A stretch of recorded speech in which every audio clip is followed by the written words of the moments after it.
Everyone, তো আজকের ভিডিওটা এখান থেকে স্টার্ট করছি। তো আজকে আবারও বানানো হবে কেক।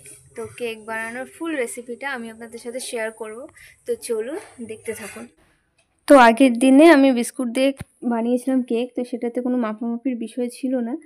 আর আজকে যেহেতু ময়দা দিয়ে বানাচ্ছি, তো একটু মাপঝোঁকের ব্যাপার আছে। তো এখানে আমি প্রথমেই চায়ের কাপের 1 কাপ ভর্তি করে চিনি নিয়েছি, আর তারপর দিয়েছি 3টে ডিম, রুম টেম্পারেচারে থাকা 3টে ডিম আমি দিয়েছি। আর এটাকে খুব ভালোভাবে ব্লেন্ড করে নেব। আর তারপর দিয়েছি হচ্ছে ওই কাপেরই হাফের বেশি একটু সাদা তেল, সয়াবিন অয়েল আমি দিয়েছি। আর এটা খুব ভালোভাবে বিট করতে হবে, এরকম একটু ফেনা ফেনা হলে কেকটা একটু সফট হবে, খেতে ভালো লাগবে।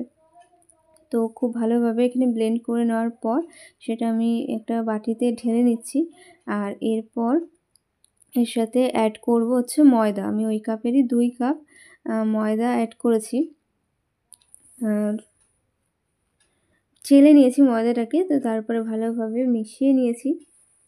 আর একবার আপনার থাকলে বিটার দিয়ে করতে পারেন, কিন্তু আমি চামচ দিয়েই করেছি। আর দিয়েছি হাফ কাপ মতো দুধ। আমি প্রথমে পুরোটা দিইনি, ভালোভাবে গুলিয়ে নিয়ে তারপর পরে আবার অ্যাড করেছি। আমি দেখতে চাইছিলাম যে কতটা পাতলা হয়, তারপর সেই আন্দাজে দিয়েছি। আর এখানে দিয়েছি হচ্ছে 1 চামচের মতন, পুরো ভর্তি 1 চামচ না, মানে মোটামুটি 1 চামচের মতন বেকিং পাউডার আর একটুখানি বেকিং সোডা। আর দিয়েছি হচ্ছে এসেন্স, ভ্যানিলা এসেন্স দিয়ে তারপর খুব ভালোভাবে মিক্স করে নিয়ে এই যে আমাদের ব্যাটারটা রেডি হয়ে গেছে। এরপর যেই পাত্রে করব সেই পাত্রে একটু তেল ব্রাশ করে নিয়ে একটা পেপার দিয়ে তারপর পুরো ব্যাটারটা ঢেলে দিয়েছি। আর তার আগে আমি কড়াই, এই যে এই ডেচকিটাতে বালি গরম করে নিয়েছি। আর তারপর বসিয়ে দেওয়ার পর 30 মিনিটস বা 20 মিনিটসের পরে হয়ে যাবে। দেখছি খুব ভালোভাবে কেকটা তৈরি হয়ে গেছে।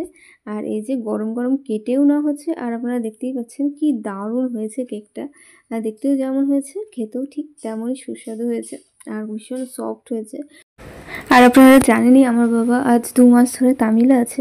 তো আজকেই তারা বাড়ি ফিরবে, তার জন্য অর্ধেকটা কেটে তাদের জন্য পাঠানো হচ্ছে। মানে আমার জামাইবাবুরা আনতে যাবে, তো তাদেরকে দিয়ে পাঠানো হচ্ছে। ওরা রাস্তায় আস্তে আস্তে খেতে পারবে। তো এই দিকে সব গুছিয়ে রেখেছি। এইদিকে তো প্রচুর ঠান্ডা, আর ওদিকে একদমই ঠান্ডা ছিল না। আর ওদের কাছে শীতের তেমন কোনো পোশাকও ছিল না, তাই কিছু সোয়েটার আর চাদর দিয়ে পাঠানো হচ্ছে, আর একটু খাবার। আর আমার বাবা যেহেতু খেতে পারে না, বাবার জন্য একটু সুজি করে পাঠানো হচ্ছে, পাতলা করে। আর এদিকে পুচুরা খেলছিল ব্যাডমিন্টন।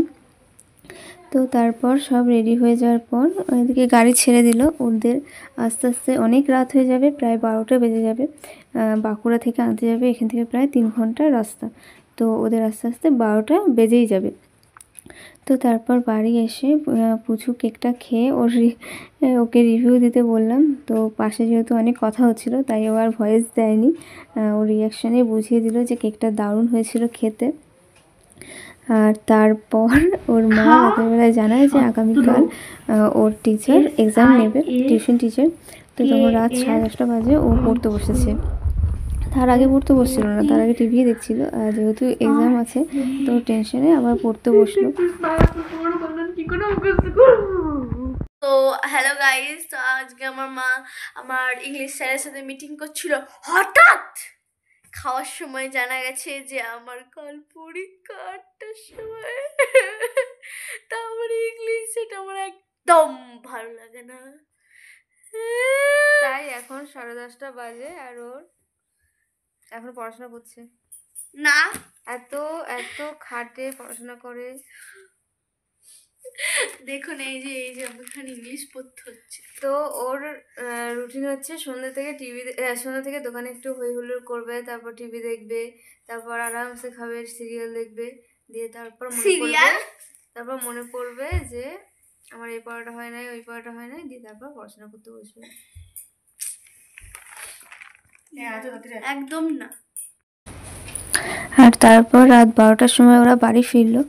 আর আজকে ব্লগটাই এই অবধি। কেমন লাগলো অবশ্যই কমেন্ট করে জানাবেন। আর পরবর্তী ভিডিও পেতে চ্যানেলটিকে সাবস্ক্রাইব করে রাখবেন। তো আজকে এই অবধি, টাটা।